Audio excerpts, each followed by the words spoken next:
Good morning, good afternoon, good evening to each and everyone, especially those on the other side of the world. There is no time and space between us, there is only this present moment, and we are one. The Lord gave me knowledge of the graces which He has been constantly lavishing on me.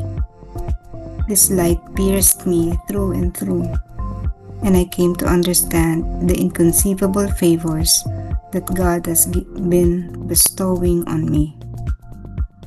I stayed in my cell for a long act of thanksgiving, lying face down on the ground and shedding tears of gratitude. I could not rise from the ground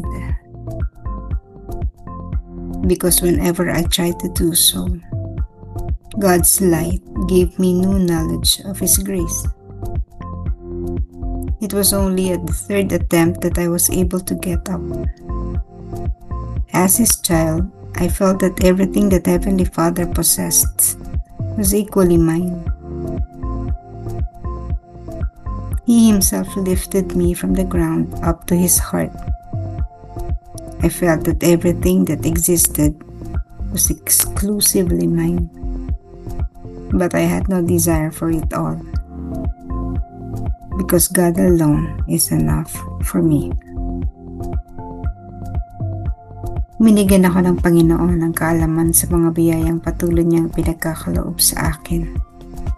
Ang liwanag na ito ay tumagos sa akin ng tuluyan, at naunawaan ko ang hindi maisip na mga pabor na ipinagkakaloob sa akin ng Diyos.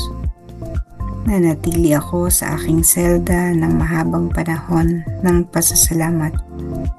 Nakahiga sa lupa, tumutulo ang mga luha ng pasasalamat.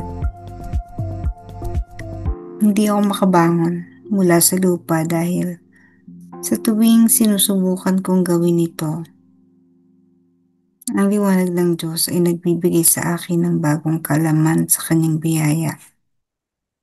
Sa ikatlong pagtatangka pa lang ay nakabangon na ako. Bilang Kanyang anak, madama ko na ang lahat ng pag-aari ng Ama sa langit ay akin din. Siya mismo ang nag-aangat sa akin mula sa lupa hanggang sa Kanyang puso. Nadama ko na ang lahat ng umiiral ay eksklusibo sa akin. Ngunit wala akong pagnanais para sa lahat ng ito, dahil ang Diyos lamang ay sapat na para sa akin. It is another instance of being at the feet of the Master, wherein Faustina received inspiration or lessons. Ito yung exact example ng teacher-pupil relationship. So yung kanyang estudyante, si Faustina, the teacher gave her messages, knowledge, wisdom, whatever you call it, but she was at the learning session. Nagkakaroon ng spiritual discourse. Faustina did not mention what she learned here, but she said that she was able to penetrate deeper knowledge, and the light continued to pierce through and through her. Ibig sabihin, yung liwanag na yun, ito yung nagbibigay sa kanya ng karunungan.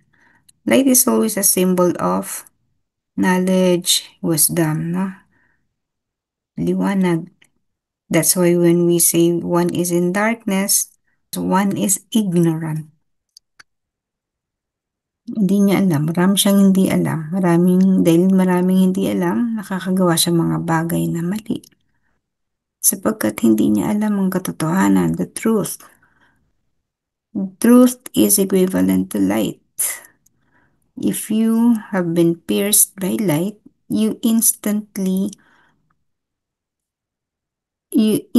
receive wisdom or solution to problems. No, naliliwanagan ka sa mga bagay na malalabo, bagay na hindi mo maunawaan, mga problemang hindi mo makita ang solusyon, biglang-bigla makita mo ang solusyon. That is because of the light.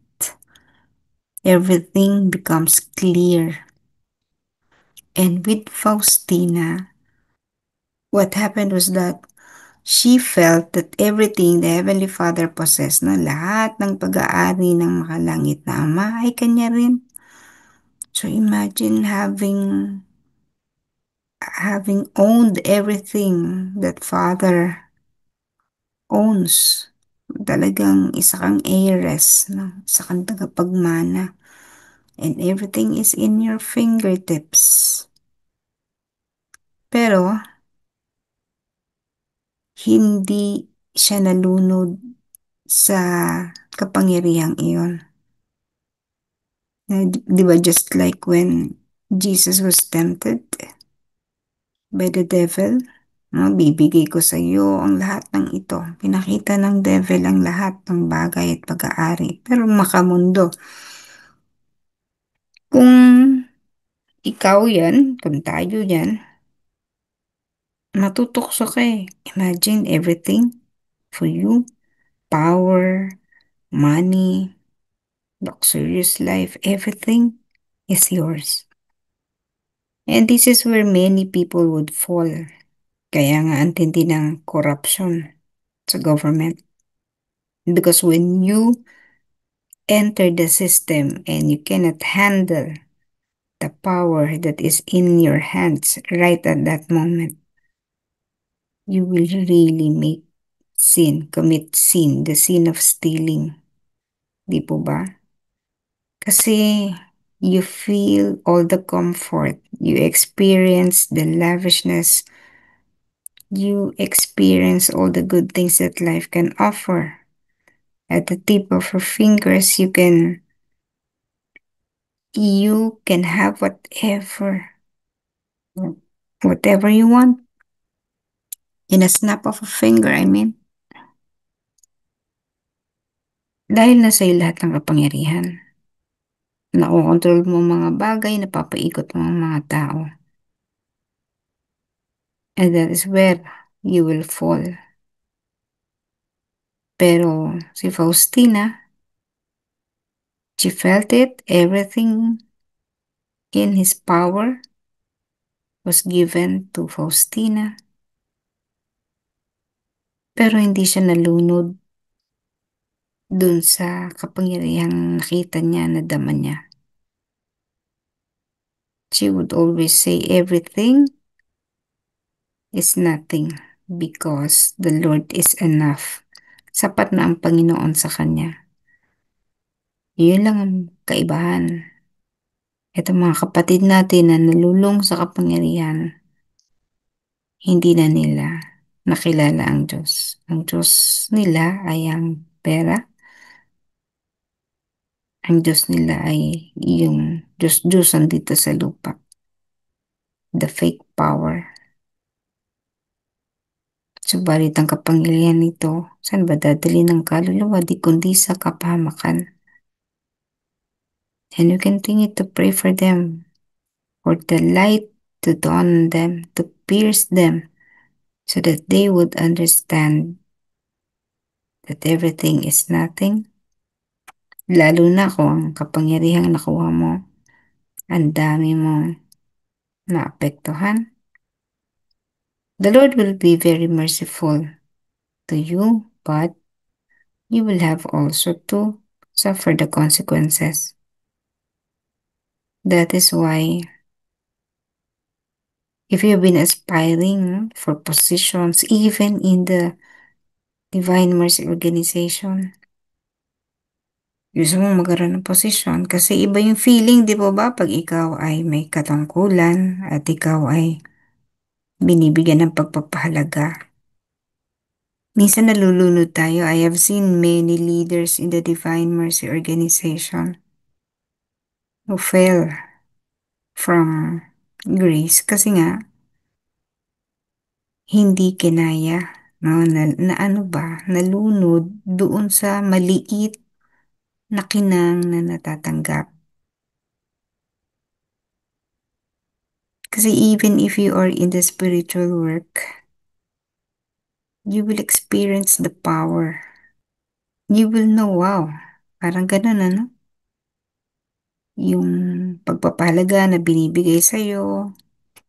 Alam mo yung may kapangyarihan ka and you can do whatever you want. When you say this, everybody listens. Walang makapalag, no?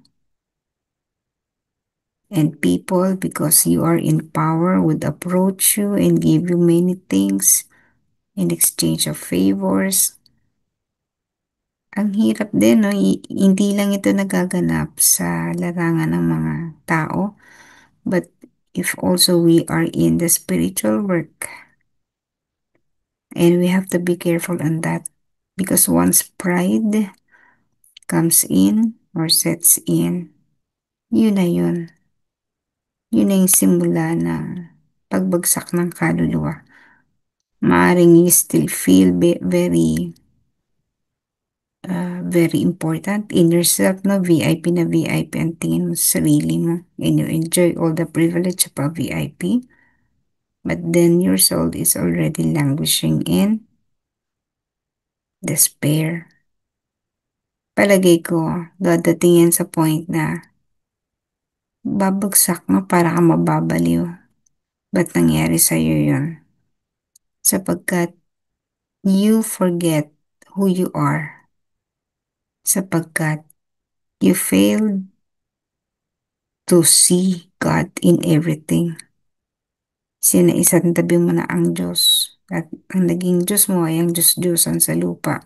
Represented by power, money, comfort.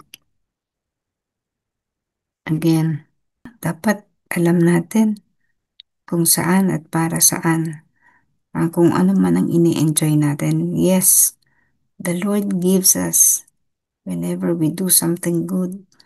Everything flows to us. Pero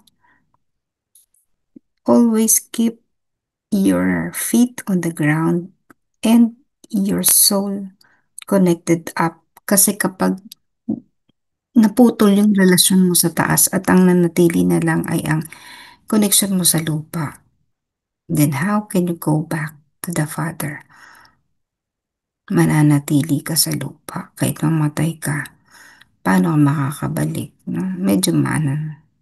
Doon mo mararanasan yung, Lord, what have I done? Have mercy on me. Yes, the Lord will have mercy on you, but He will have to pay for everything up to the last centavo for all the things that you have done that disappointed God and, of course, your fellow men. The spiritual path is very wonderful, beautiful. Nakaka-addict din po kapag nakita mo, no, yung mga bagay pinakita sa iyo ng Panginoon. Nakakaano yan eh. Nakakalaki din ng ulo at iba din ang nagiging epekto. Minsan, ano, but let us always remain connected to God. Give Him the priority. And always consider God in all our decisions. And in that way, we will never go astray.